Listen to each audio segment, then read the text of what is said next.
It is good to see all of you here today. It's not a simple day, is it? We come to a place like this with our hearts kind of a little bit different than most days.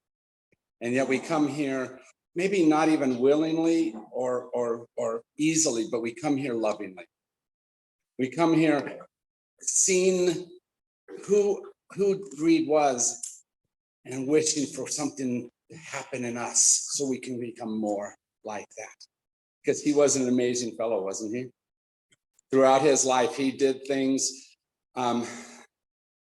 his own way, wonderfully his own way, and yet drew us into that world and invited us to be more. Many, many lives ago, when I was in college, I was part of the mime troupe at the university, and I was doing a festival, and guy behind me said, "You know, you make a pretty good door, but you don't make a good window." But this mime that we celebrate today made a pretty good window to the life, pretty good windows to the soul, pretty good window into love. And so as we come together today and we try to figure out how to let go and at the same time hold on, we come lovingly. We come willingly to learn and grow from who he was. And we come celebrating. We celebrate life. We celebrate love. We celebrate family. We celebrate today Reid Gilbert and the amazing soul that he was. And we give ourselves to the wonder of that soul. Will you pray with me? God of us all, your love never ends. And yet in this moment, it feels difficult to find it. And so we remember that you are still present. You are still with us. And so we pray for each other in our need. And for all anywhere who mourn with us on this day. For those who doubt, give your light. For those who are weak, give your strength. For those who have sorrow today, give your peace. But most importantly, keep true in us the love with which we hold one another. You have shared with us the life of Reid Gilbert, and for all that Reid has given to us to make us what we are, and for that of him which lives on and grows on in us, we give you thanks. So as we come today to offer him back into your arms, comfort us in our loneliness, strengthen us in our weakness, and give us courage to face the future unafraid. Draw us who remain here in this life closer to one another.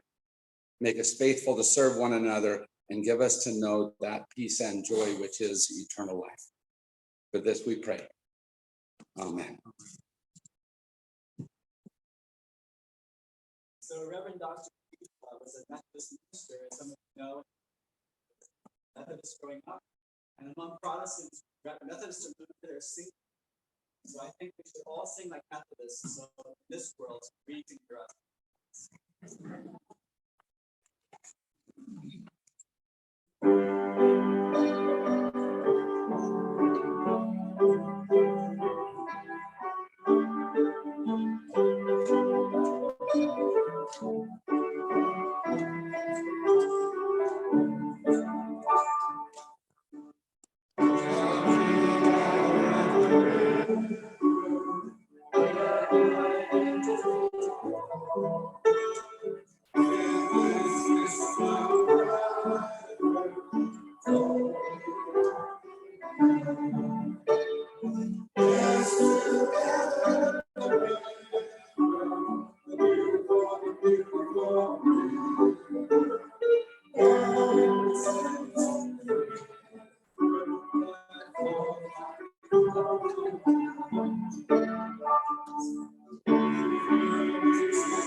So I want to notice this table over here. It's full of books. He wrote a number of books. You might have known that.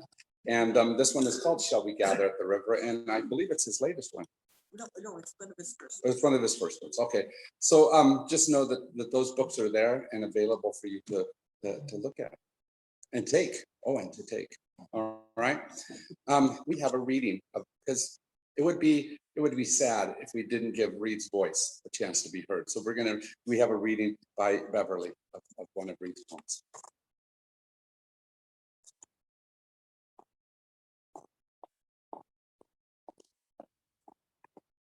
Good morning. I want to see smiling faces because we're here to celebrate. Come on, let's get those smiles going. We're having a celebration. I'm going to start real quickly with one that I wrote for him before I do his. What a man, a dad, a brother, a friend, a minister, a professor, a writer, a poet, a playwright, an author, a director, I'm almost there, mime, and an actor, and one who was an awesome storyteller. I was so glad to be able to be a part of the life of Barbara and Reid's and the family. They welcomed me well. My family is also from Winston-Salem. That's where the roots were. So we're family, okay? Okay, what a man. Your quick wit that put a smile on our face. Your gentle, caring soul will truly be missed. The moment you took flight from this earth, our lives have not been the same. If only, dear God, we had one last chance to see that beautiful smile on your face. We wake each morning to see the sunrise at dawn, and yes, night still follows after day. But there will always be something missing in our lives. Oh yes, the tides come in and they roll back out, and the sands of time seem to have slipped away. Dear ones, just remember memories, that thoughts of you for sharing, and those precious times that we all shared with you will be forever etched in our minds and in our hearts. But what gives us strength is hope each morning, is that one day we will all be gathering at that river. Oh yes, God has called our brother home. But guess what? One day we will see him. Amen. That's a tribute to the family. And this is from Reid. I love this honor. Death is more.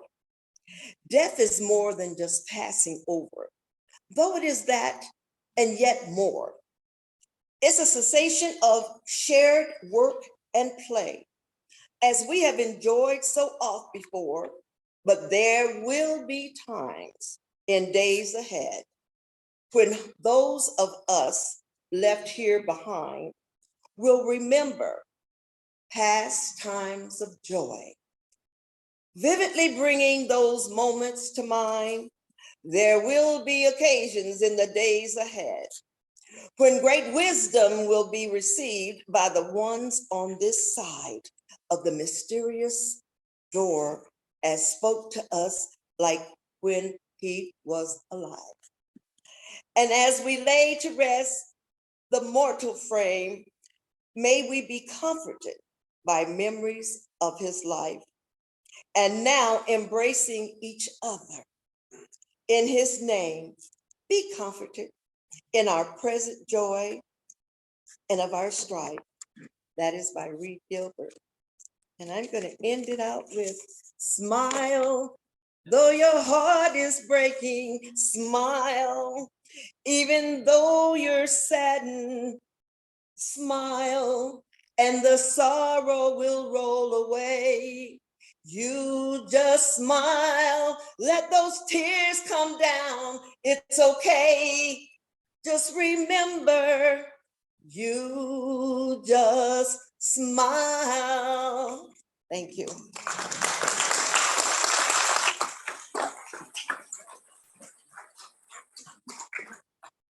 So you might have noticed I've got my phone up in front here because we've got a bunch of people on Zoom that are also joining us from all over the place. And so we welcome all of you.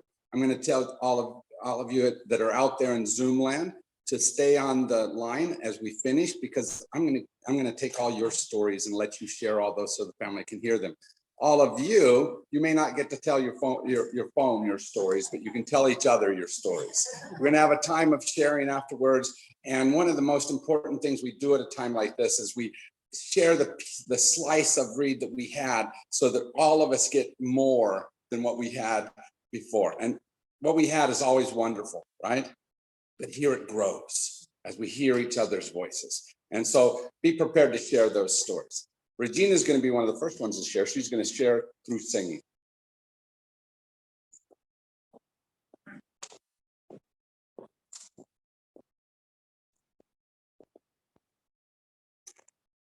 I had the opportunity to meet Reid at OPP, and I did a reading plays that we ended up doing like 3 times because it was so good.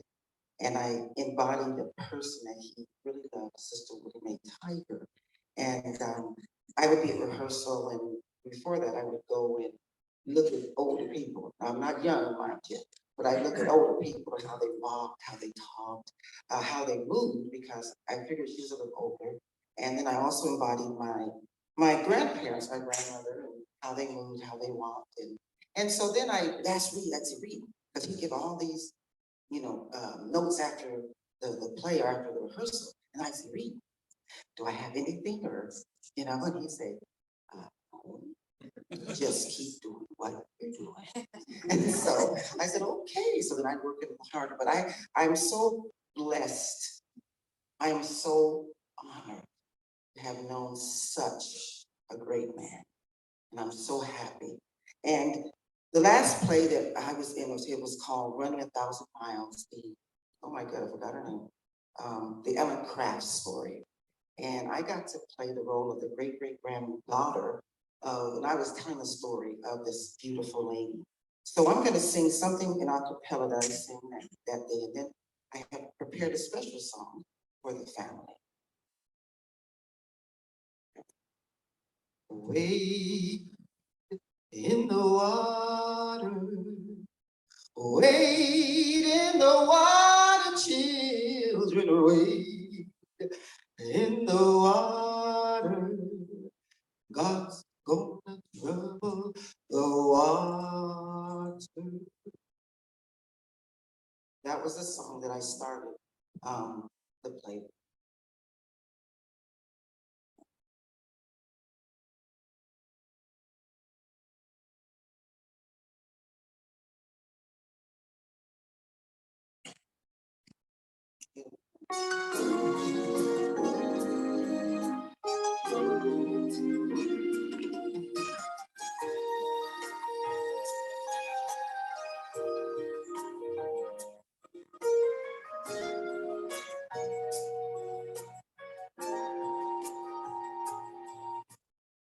Sitting alone in this cold and empty room, reminded of you.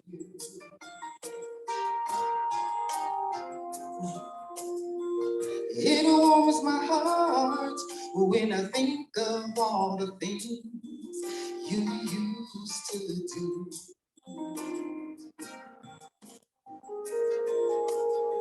My knight in shining armor and my closest friend. I'm never alone.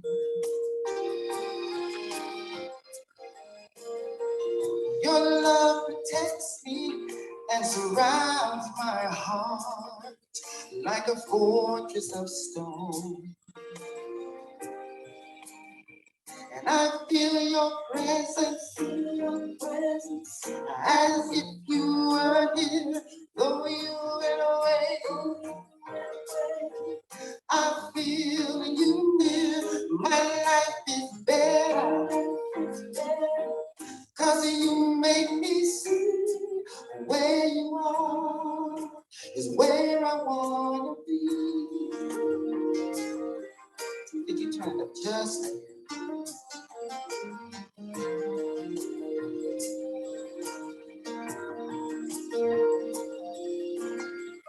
when in the valley, find myself rolling alone down this river of life.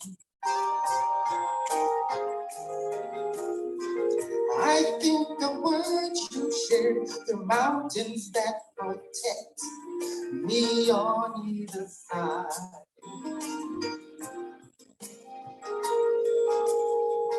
The day you left, I didn't think I could go on. It was hard for me.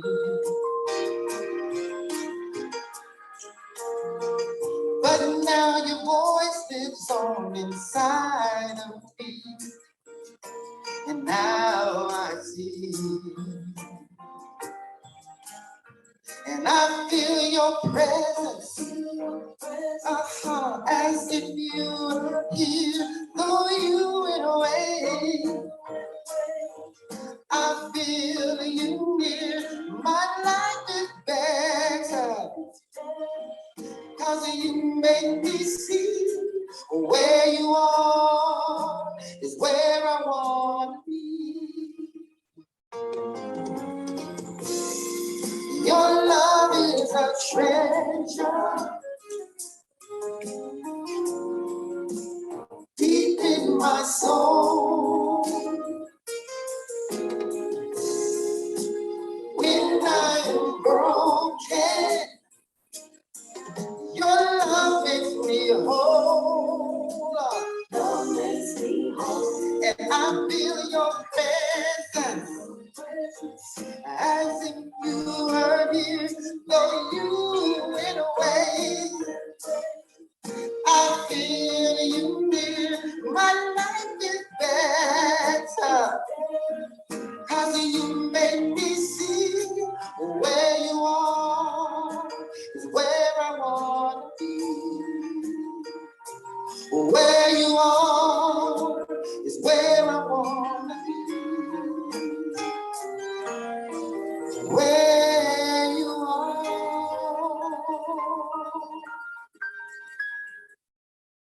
is where I wanna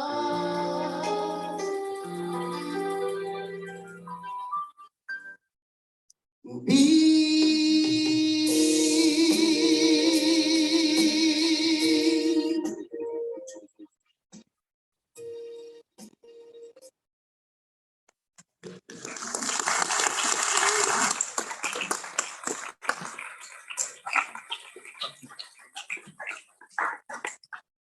I feel Reid's presence, don't you? Uh, as Regina's singing, I'm looking over at our angel wall, and that's an evolving wall as we put people up there who continue to speak to us and be with us. Some of them still alive, and some of them, like Reid, who have passed on to a much larger room. But they don't go away, do they? They stay here with us. They keep company with us. Their voices help us and sometimes help people in India, right, Barb? And continue to speak and be in life. We have two people who are going to speak about that life, who Reid was and how he lived his life. Craig is going to speak first, followed by Rick.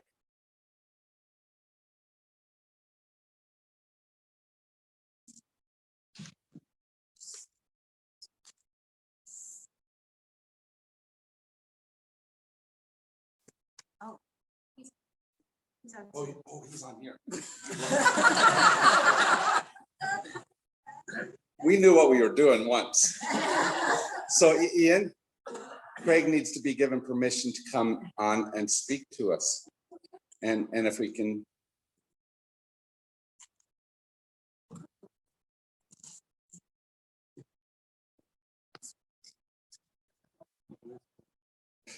Why don't we do this? Rick, do you want to speak first? And you get that ready and come on up and speak to us.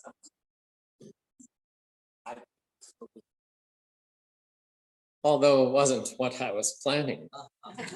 Here we go soon. So I just want to say, first of all, to the family, which is really, in a sense, all of us. It's just an incredible honor for me to be able to be here with you to celebrate Reid, but also to celebrate life, right, in itself. And if there's one thing that I learned that Reid loved was life. He just truly loved being here and doing this journey. And it was quite a storied journey for Reid. But life's full of so many stories. Each of us is a story, each one. And the amazing part of each of our stories here are the Reid chapters of our story. And what a magnificent, mysterious moment that we are all here, either embodied in this place or through the light of technology, because each of us is part of Reid's story. Take that in for a moment. Just take that in. Each of us is part of Reid's story. That will never, within all history of humanity, change. We are a part of his story. And his stories is one not just filled with creative and wondrous adventures, but an amazing and voluminous assortment of characters he invests in. Each of us engaged in our own adventures. In my story, I meet Reid almost 40 years ago. In my story, I meet him because he is a friend of Marcel Marceau's, and I am a part of a major international school for fine theater in Ohio. And we are hosting Marcel Marceau, and Reid visits so that he can spend some quality time with a man that he admired. I remember the very first time that in my story, Reid walks up to me and he introduces himself.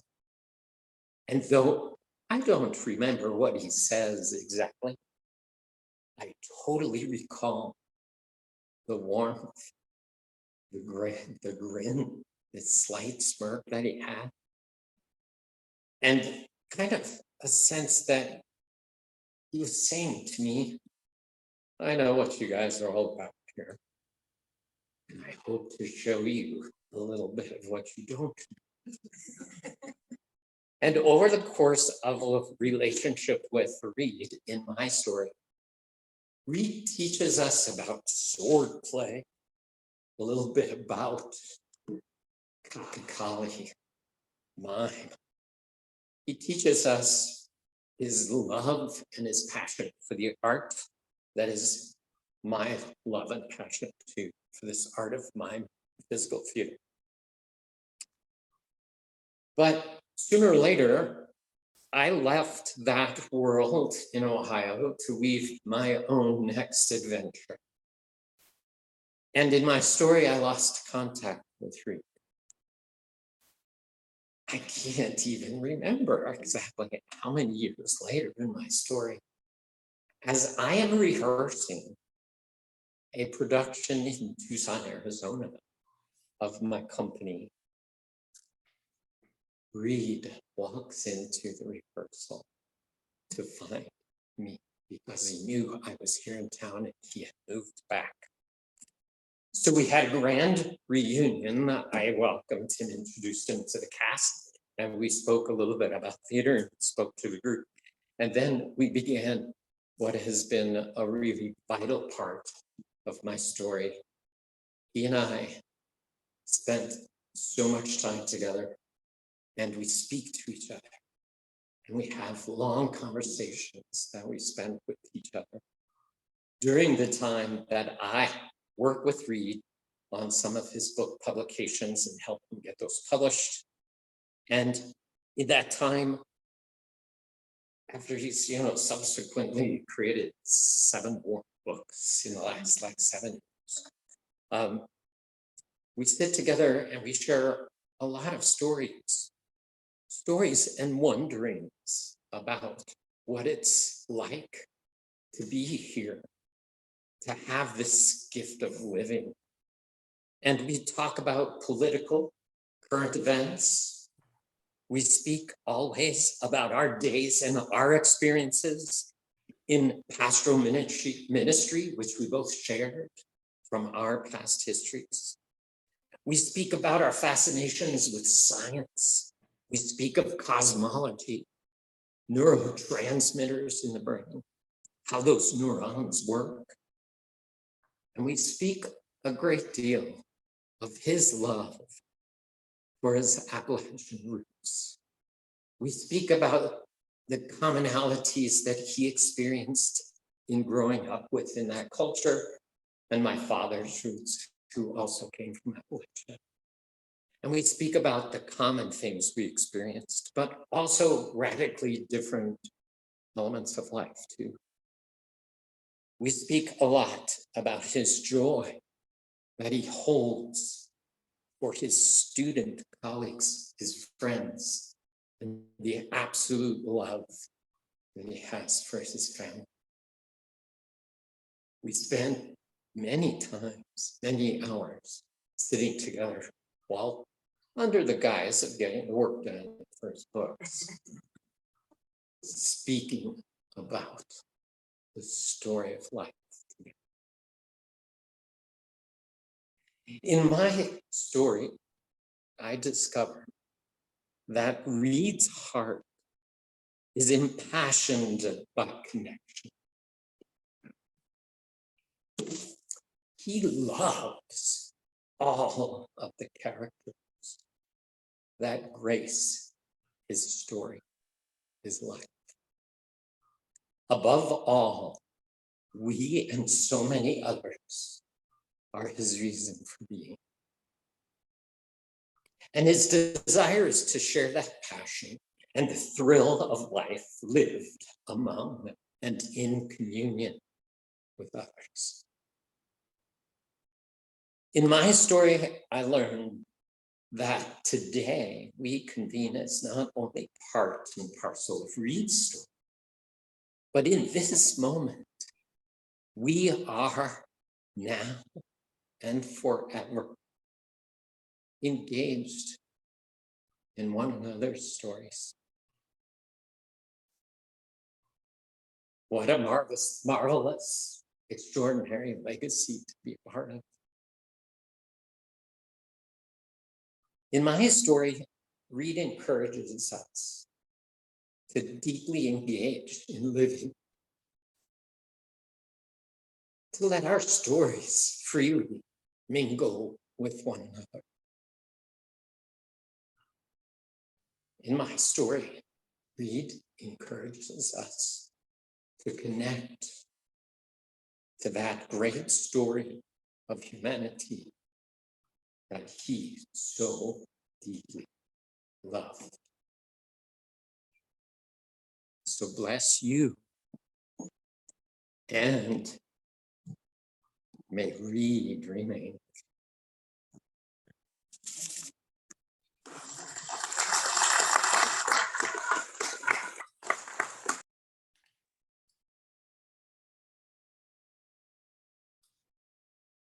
Oh, thank you, Pastor Jim. Thank you, Regina. Rick, that was wonderful. I knew I should have created a eulogy in pantomime. Then when my microphone didn't work, I could simply, start presenting that eulogy in nonverbal communication. However, I'm very thankful that the technology was corrected and now I am vocal and sharing with everybody there. Thank you so much to Reid's daughters, Tari and Adrian and Karen, for asking me to present this eulogy. I first met Reid 47 years ago at the Valley Studio in Spring Green, Wisconsin. When I arrived there, I was a young man. I wanted to study theater. I'd been at the University of Minnesota. It wasn't satisfying. I'd heard of this place, Valley Studio, and I'd heard of Reid Gilbert. When I arrived there, I was overtaken with the beauty of the setting, and I was stunned by the person of Reid Gilbert. This is a man who simply somehow mercurially led us through doors into rooms perhaps many of us didn't even know existed. I entered that room 47 years ago. I have never looked back for that door. I continue to roam the world that Reid presented to me way back in 1975. In the spirit of the Valley Studio, we would gather, we would share short stories, we would share sharings, little performances. To that end, as I struggled to write a eulogy, I thought, well, why don't I share some of those stories from my friends and my associates and former Valley Studio apprentices? Thankfully, Reid and the ever wonderful Jeff Landon compiled a book.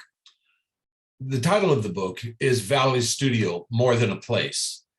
I encourage you to seek it out. Perchance it's there in the chapel. It's filled with heart-warming stories of everybody's remembrance of Reid and the influence that it had on their lives. I've chosen a few of these selections to share with you today. The first selection I'd like to read to you was written by Thomas Ukinski.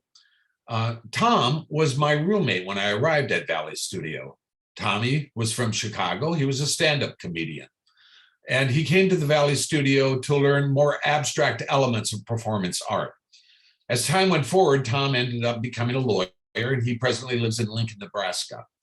And it was about 5 years ago that Tom wrote this beautiful poem for Reid Gilbert I would like to share with you now. The Mime. Tensely pliant, the leonine reeds sliver silvered marsh with brush-stroke shadows as he passes, pearled by dawn, flanneled and fatigued, his russet hair like curling grass, his gravid face raged by glimmering, while thick-backed hills mutter sunrise. Grease paint and silken white blur him discarnate. Serpentine in stage light, he limns tenuous beings who shape him with shudderings. Slim, striate arms force strength upon itself. Glyphic immobility symbolizes objects as only the human cannot do and be rhythmless amidst the city. Through interstitial trees, he sees great crowds of women coddling the downy sun, hears scraping and chirrings and whispering wraiths, and absorbs the rhythms for a storytelling dance. I've also extrapolated some little brief gems of reference made to how Reid impacted the lives. And I'd like to share a few of them with you now. From John Townsend. One thing about Reid was that he was so very open to everything. He took to heart Mao Zedong's phrase when he said, "Let 1,000 flowers blossom."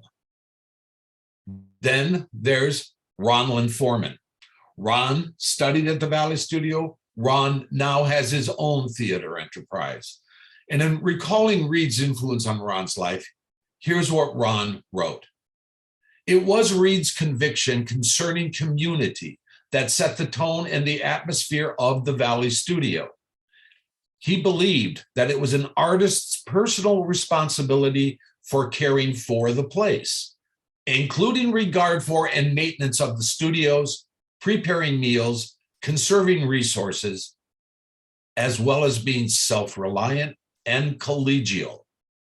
Reid emphasized that the artist performer must be a responsive citizen of the world. Studying there meant a commitment to contribute to the community that sustained the place. And from Sandy Zieg, Dr. E. Reid Gilbert is an inspiring mentor and teacher. He taught us everything he knew, including about the lone whippoorwill that would sing every day at dusk. I can't do my whippoorwill whistle anymore. But that whippoorwill, from darkness until dawn, every single night of late spring through September, was the background music. It was the metronome of life at Valley Studio. Sandy continues, he gave us infinite room to grow creatively, both as a group and individually. Reid's guidance, mentoring, and big heart have stayed with me throughout the years.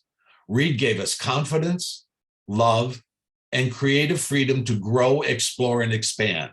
I am forever grateful to Reid, a shining light on my path. And then, of course, Thomas Lebhart. I continued to study with Thomas for 3 years after departing from the Valley Studio. And Tom and Miss Sally, his wife, had a very charming and simple recollection of Reid that I think captures a facet of Reid's deep character. Reid had this wonderful country kind of wise, sort of like an old country doctor or old country judge who was there dispensing wisdom. He believed in the whole person, that everybody should do chores. So we all took on the chores. The spirit that Reid brought is exemplified in his wanting to call the little performances sharings. That's a very Reid kind of thing.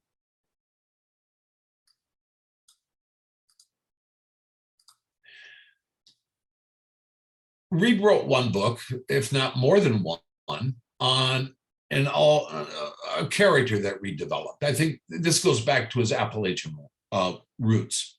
It was Trickster Jack. And to be among Reid, you had to stay on your toes because you weren't always aware of whether or not Reid was being sincere or you were being tricked into doing something that you would later find out was, oh my God, I had no idea I was being set up. But there was always a lesson behind that. And one of the apprentices, summer session students, was Patrick Shirata. Patrick grew up in Brooklyn. I think Patrick's first arrival at the Valley Studio was a newfound experience. He was out in the bucolic, Wisconsin countryside. I remember him telling me, it's so dark out here. It's so quiet out here. This is so strange. And Patrick recalled a specific incident. I recall the incident. I was one of the people with Patrick when this occurred.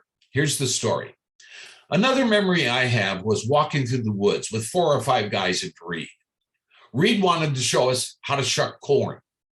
He told us that the best corn comes right off the stalk, and you husk it, you run, and you throw it into hot water immediately, so that there's like 10 minutes between picking it off the plant and putting it into the water. So we're walking around, and we come to a cornfield, and Reid says, oh, let's take some. The farmer will never know it. So we take 3 or 4 ears each, and we're holding them. And I'm feeling very guilty because I'm not a thief. Yet I've taken some other guy's corn. I'm not feeling good about it, but we're following Reid Gilbert, right? So we get to this house in the middle of nowhere, and Reid says, oh, let's go inside. I want to show you what a country house looks like.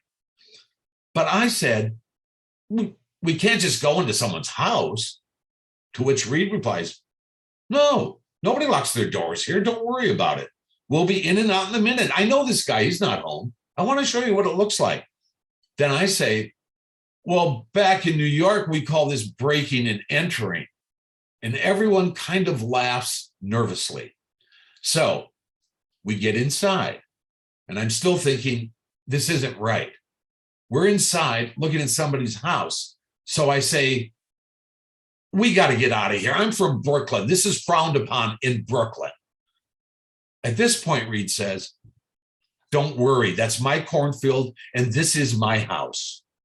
Then we put the corn down on the table, and he says he's having a party that night. We had picked the corn for his party, so we didn't commit any crimes. We just helped him out by picking the corn. Yeah, there was always that element of trickster Jack somewhere hidden in Reid Gilbert. It could come out at any time. Rick Waymer referenced the fact that Reid saw life as a celebration. Reid tried to instill in me and everybody that there were no wasted hours. Every moment of every day, no matter how mundane or insignificant, yielded acres of discovery and opportunities to learn. In the book, Valley Studio, More Than a Place, Reid recounted a simple daily walk that he took from Lola Richardson's house over the ridge to the Valley Studio each morning. A common companion of Reid's was the great Smokey. Smokey was a black Labrador Reid had brought with when he came to Wisconsin. And Smokey was cantankerous. He chose his friends selectively, but Smokey was beloved by, well, mostly everybody. I think there's a few out there would say, yeah, that's Smokey, changed my life forever and not for the best. Anyway, Reid recounted this one morning early dawn walk he took from Lola's over to the Valley Studio, and I'd like to share that with you. One beautiful spring morning when Smokey and I were walking over to the studio from the Lola house, I was overwhelmed with the scene when we were crossing the old pasture. I looked down the valley to see the fog-enshrouded Wisconsin River, and right in front of me was an apple tree in full blossom. On a low branch of the tree sat a scarlet tanager, preening his coat. I was unable to go any farther as long as that gorgeous bird was performing there for me. So I figured that if I got closer, he would just fly away. I walked slowly toward him, but he only continued his morning ritual. I finally had to go right up to him and tell him to leave, which he thoughtfully did. If he hadn't left, I would have been there all morning. Quintessential Reid Gilbert. Walking along the path, finds a bird, interprets that bird's preening as a performance for him, and he would have been happy to have sat there all day. These were also the moments that Reid would instill in us as valuable resources for our own creative endeavors. Reid forever painted the world for us in new colors and in new dimensions. When I was with Reid and when I was at the Valley Studio, aside from performance techniques, lessons for how to cook or how to ruin cooking, how to clean floors, paint and build stages, there were other arts represented. I will for always be thankful to another apprentice, Susan Kritzberg, who brought along a copy of a book by Annie Dillard, Pilgrim at Tinker Creek. I return to the book constantly. It refreshes my soul. It stretches my perspective. And there is one specific passage. Every time I read it, I think not only of the Valley Studio, but significantly of a great gift that Reid gave me. I'd like to share that with you now. Thomas Merton wrote, "There is always a temptation to diddle around in the contemplative life, making itsy bitsy statues. There is always an enormous temptation in all of life to diddle around making itsy bitsy friends and meals and journeys for itsy bitsy years on end. It is so self-conscious, so apparently moral, simply to step aside from the gaps where the creeks and winds pour down, saying, 'I never merited this grace,' quite rightly, and then to sulk along the rest of your days on the edge of rage. I won't have it. The world is wilder than that in all directions, more dangerous and bitter, more extravagant and bright. We are making hay when we should be making whoopee. We are raising tomatoes when we should be raising Cain or Lazarus. Go up into the gaps. You can find them. They shift and vanish too. Stalk the gaps. Squeak into a gap in the soil. Turn and unlock more than a maple, a universe. This is how you spend this afternoon and tomorrow morning and tomorrow afternoon. Spend the afternoon. You can't take it with you. Reid made certain that we learned how to find those gaps. And even 47 years later, I wake up and I look for gaps, and I go out each day and I thank Reid Gilbert for giving me the vision to spend all of my days so that when I retire at night, I'm bankrupt. My account will refill in the morning. The last piece I'd like to read has to do with the appreciation that Reid always showed us for every person. It didn't matter if it was a farmer, if it was a merchant, if it was a dancer, if it was a mime, if it was somebody that you simply exchanged pleasantries with at the gas station or the supermarket. Reid saw the importance of the human parade and how every person we contact throughout the arc of our life becomes ours. And again, especially an old friend of Reid's, an architect that had studied with Frank Lloyd Wright, Herbert Fritz. I had the pleasure of knowing Herbert and living on his estate for 9 years. When Herbert passed, I presented this piece at Herbert's memorial service. When I read this piece, again, it reminds me specifically of the wonderful Reid Gilbert. This is from Ralph Waldo Emerson's thesis on friendship. I awoke this morning with devout thanksgiving for my friends, the old and the new. Shall I not call God the beautiful, who daily showeth himself so to me in his gifts? I chide society, I embrace solitude, and yet I am not so ungrateful as not to see the wise, the lovely, and the noble-minded as from time to time they pass my gate. Who hears me, who understands me, becomes mine, a possession for all time. Nor is nature so poor that she gives me this joy several times, and thus we weave social threads of our own, a new web of relations, and as many thoughts in succession substantiate themselves, we shall by and by stand in a new world of our own creation and no longer strangers and pilgrims in a traditionary globe. My friends have come to me unsought. The great God gave them to me. By oldest right, by the divine affinity of virtue with itself, I find them, or rather not I, but the deity in me, and in them derides and cancels the thick walls of individual character, relation, age, sex, circumstance, at which he usually connives, and now makes many one. High thanks I owe you, excellent lovers, who carry out the world for me to new and noble depths, and enlarge the meaning of all my thoughts. These are new poetry of the first bard. Poetry without stop, hymn, ode, and epic, poetry still flowing, Apollo and the muses chanting still. Will these two separate themselves from me again, or some of them? I know not, but I fear it not, for my relation to them is so pure that we hold by simple affinity and the genius of my life being thus social, the same affinity will exert its energy on whomsoever is as noble as these men and women, wherever I may be. Thank you, Reid, and thank you, everyone, for listening. I love you.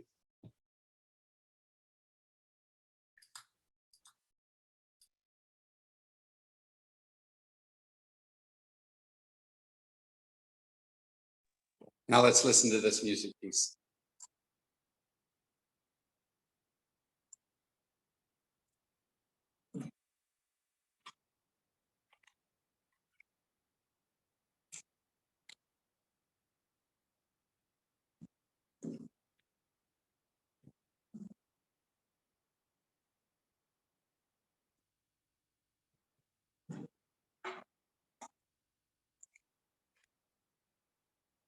am a poor wayfaring stranger, wandering through this world of woe. But there is no sickness, no toil, or danger in that bright land which I.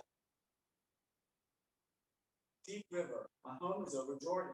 Deep river, Lord, I want to cross. Oh, don't you want to go to the gospel peace, that promised land for all?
As I was looking at Reid's life, I was struck by the names of his books.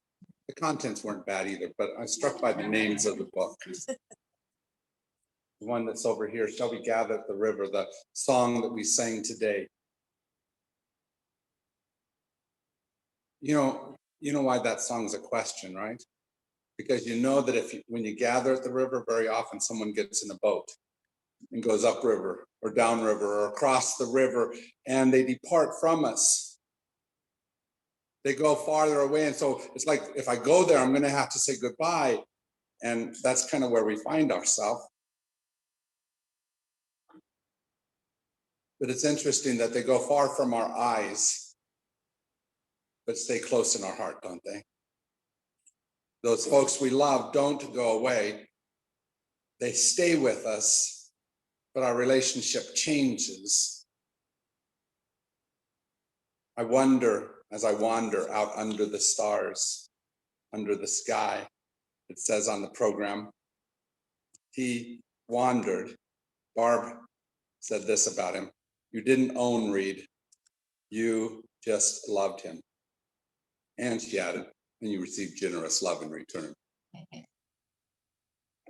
So he wanders into our life, and at this moment back out of our life, or at least back out of where we have him right now. And we have to relearn how to hold on to him as he goes into that next place, because it doesn't feel the same. And we want to grasp and we want to hold on. But one of the things Reid learned very early on in his life was how to let go. One of his books was entitled The 12 Houses of My Childhood, because that's how many houses he lived in growing up, moving practically every year. They were not the richest of families. In fact, he shared a pair of shoes with his sister.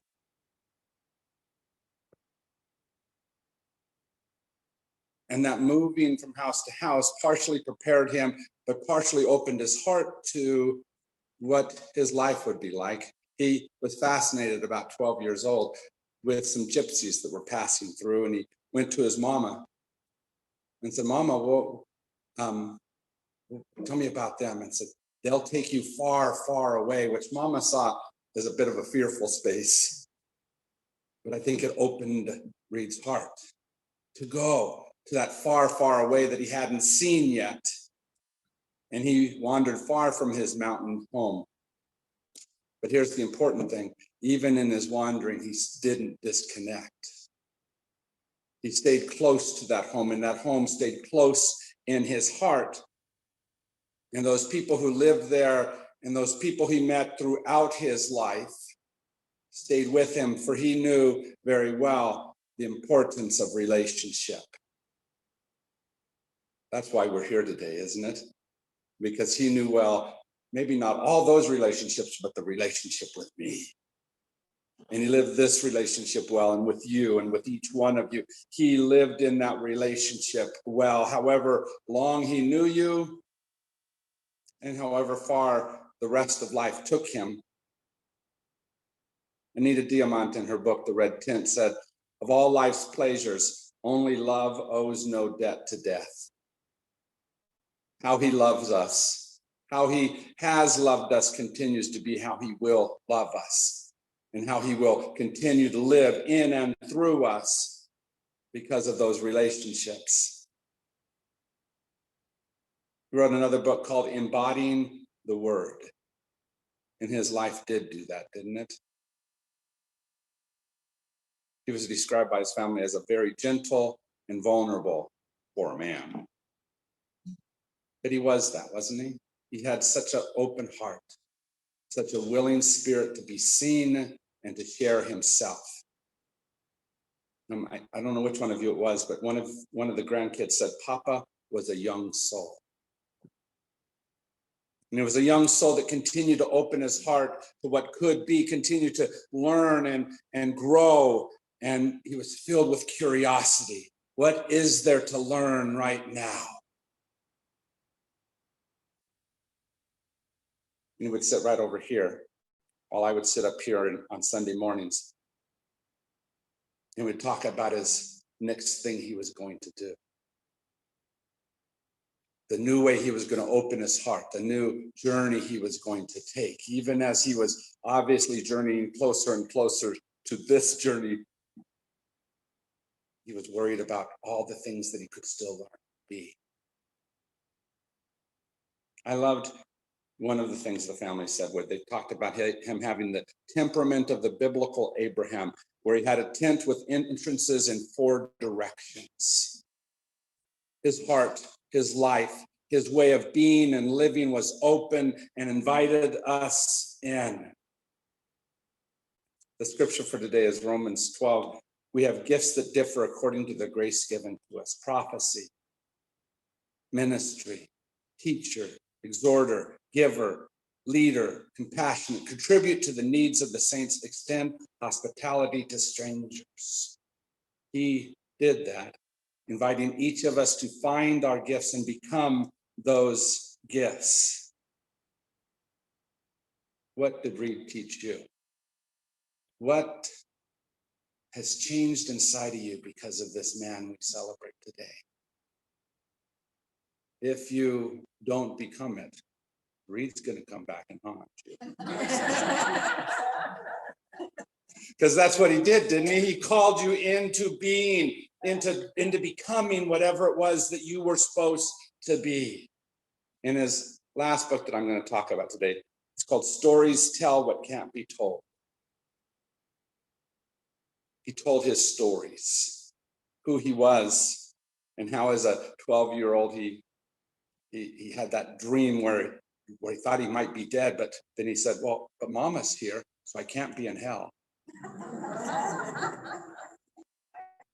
Our lives tell stories, and Reid invited us to be honest and open and willing to share those stories. What's your story that comes out of you? How does Reid's life invite you to become that story even more? One of my favorite songs is a song by Jewel where she sings, "There's a hole in my heart in the shape of you." How many like your Reid-shaped hole? In this moment, it hurts. In this moment, we struggle. In this moment, we don't know how to let it be a hole, but man, we want that space where he lived, because he will continue to be with us and inspire us forever. Something is missing in our heart today, but it will be filled with the wonderful presence of that man who left that hole. And that presence is worth everything, isn't it?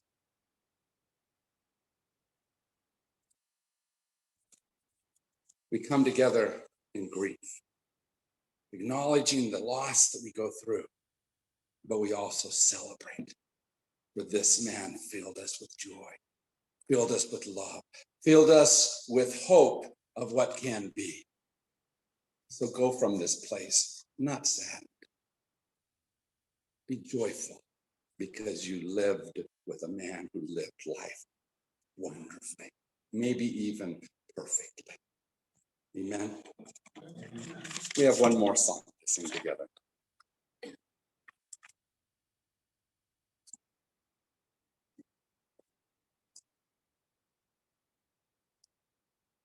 Why don't you all stand up?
And so take this life which was given to us in such abundance, and go and tell the story, not just of Reid, but how Reid inspired you to become you. Tell that story and bless the world. Amen. Don't forget to share with us these things back here. I won't tell you how I know that they're good, but I was back there for a while. I'm going to have the family kind of gather up here, and if you want to come by and give your condolences and your joy to them, please do that.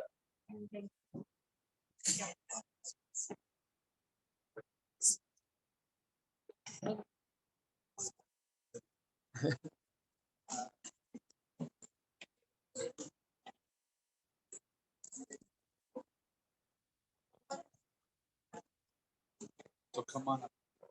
Barbara, come on up here. Come on up here and say hi. What? Come up here. All of you that are at home, I'm going to go grab my other device, and I'm going to take your stories.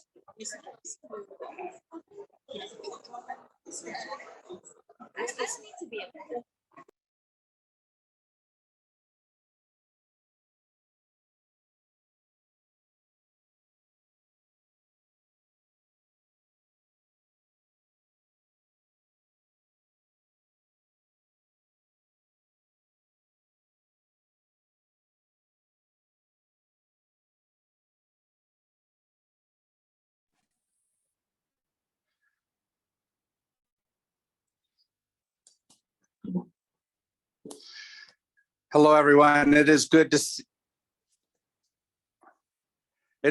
you. Can you hear me?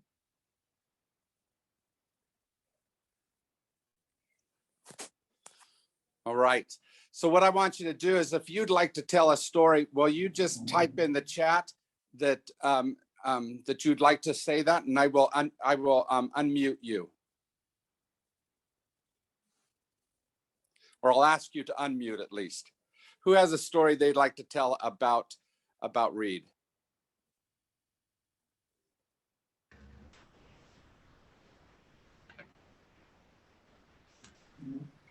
This is John Aiden. Yes, go ahead, John.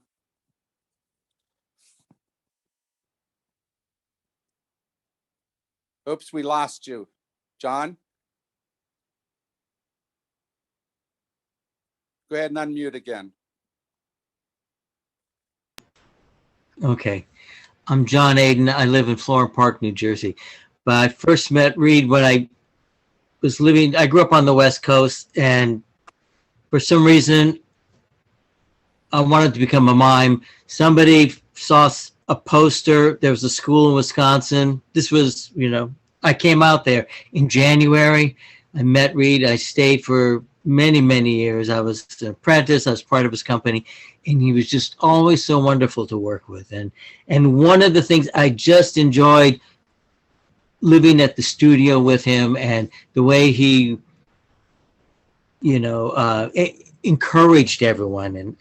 But I just loved riding with him. Whenever we did a show or went someplace, it was always a joy to ride shotgun with Reid and just hear his stories. He was just such a wonderful man. Eventually I lost touch, but I moved to the East Coast, but we're able to still stay in touch throughout the years. And he was so heartwarming. He just touched everybody. And I just want to share that. Thank you. Thank you so much, John. Michael. Yes. Can everybody hear me? Give me a thumbs up if you can hear me. Good, thank you. I am Reid's first cousin once removed. He was my father's first cousin, and guess who my father was? Jack Gilbert. Reid used to share with me that Trickster Jack was based, the Trickster Jack character was based on my father. I'm so grateful to hear that today. I think what's important for me anyway, I feel like he has left us with a window into our family's history, the Gilberts of Patrick County, Virginia, and Stewart, Virginia. He has left us a window into our past that will continue to be a part of the Gilberts family tapestry. And that is more valuable than I can even put into words. And I had the opportunity to tell him that one last time. So I'm grateful to be here today and grateful for his life and what he gave us and what he has left us. And yes, as you were saying, the relationship has certainly changed. But his legacy will never die in this family. And it's so grateful. I'm so grateful to see how his legacy is so solid amongst so many of you, of the others whose lives that he touched. And I'm grateful for that. Thank you so much. Rest in peace, Reid. Thank you so much, Michael. And thank you also to both of you who kept it relatively short. I forgot about my joke about having to cut you off after 45 minutes, because I hope nobody goes that long. I have the other Michael Quay. My name is Michael Quay. I'm his older sister, Susie. Of course, she was just mom to me. And I share this with Adrian via text. And when my mom was, unlike myself, was very shy, but she was a pretty girl and she dated a lot. And my uncle Reid and his younger brother, they used to threaten when she would go out.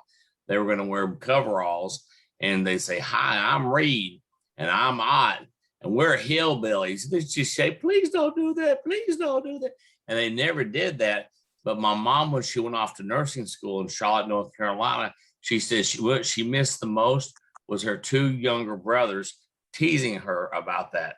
So it's kind of funny, even though they never did that, they always threatened, since we have the hillbilly blood on our. So I thought that was interesting how she always remembered she missed that so much that her two brothers would, Reid and Ott would threaten to jump out behind the door and go, "Hi, I'm Reid, I'm Ott, we're Susie's brothers, and we're hillbillies." And they never did it, but she missed it so much. Thank you so much for sharing that, Michael. I appreciate it.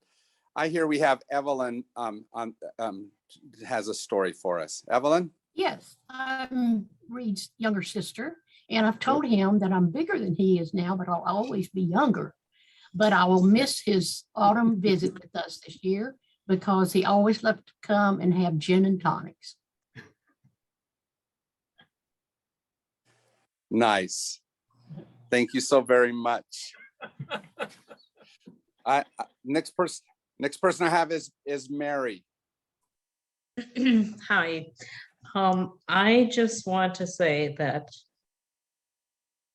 Reid came into my life at a pivotal time, and his influence in his kindness, his generosity, and his love just changed me in such a way that I don't think he ever knew that. But I know that he's looking down on all of us today, and I love that man. Even though I didn't know him for very many years, he is the kindest man I've ever met. Thank you. Sometimes it doesn't take much, does it, Mary, to be touched deeply? No, that's for sure. And he touched me deeply. And I met him at a Tucson Festival of Books writers presentation. What better place could there have been? Nice. Thank you, Mary. You're Ursula, welcome. you have something to say. Yes, hello. I met Reid in the fall of 2000. He was a part of my doctoral research, and I feel so honored to have met him. But I want to share that my doctoral research was on creativity, which is how I really met him, through that topic. But secretly, my dissertation is really exploring relationality. And it's so amazing to have met somebody so extraordinarily willing to engage with me, with life. Every question I asked to inquire about, he would tell a story. He would tell a poem when I shared a poem. It was really such an honor to meet a human being so lovely, like everyone has shared, but just so willing to step up and meet and be engaging as another human being. And that was really an extraordinary gift. So I wanted to share that. He will be written into my dissertation confidentially, but I completely honor him as a human being, and I'm so touched to have met him. Thank you, Ursula. I think most of us can say he's written into our dissertation of life, whether or not we ever write it, right? Right. He kind of just invades, if I can say it that way, and lives in precious, wonderful ways inside of us, doesn't he? He does. Yes, amazing. Even when you only get a few moments to meet him, he's so extraordinary. He just moves in to have this engagement that flowers, like builds a garden instantly. So I really recognize that. And so I'm so touched to hear the stories today because it reflected what I experienced of him. Absolutely. And to think that this world had so many wonderful, amazing years of this man. Eileen, Yes. I see that you would like to speak. Yeah, thank you. Hi, Thank everybody, you. and thank you for extending the invitation for this. Reid, I was part of the Valley Ridge here in West Virginia. I still live here because of Reid. I have expanded my theatrical storytelling and movement theater because of him. But even more so, we made the trip to Tucson to visit him, Thomas and I. And he was reading to us that night, just a couple weeks before he passed, one of his later poems. And it showed me the tenderness that he understood about race relations. I'm one of the few Black folks who have had that intimate of a relationship with him. And he trusted me to look at these things with that eye. And the poem he read was Colored People. But it had such a significant impact in my heart. And I felt that he heard me. He heard me above all of the other stereotypes and images, and created a world where I could be, and I could be equally as gifted and giving to the world as anybody else. And I just wanted to share that. Thank you so much, Eileen. All these stories that you're telling, don't just tell them to us, tell them to your family, tell them to your neighbors, tell them to anybody that'll listen, because this world needs more of the blessing that Reid Gilbert gave to it, doesn't it? Anyone else who would like to share, go ahead and unmute.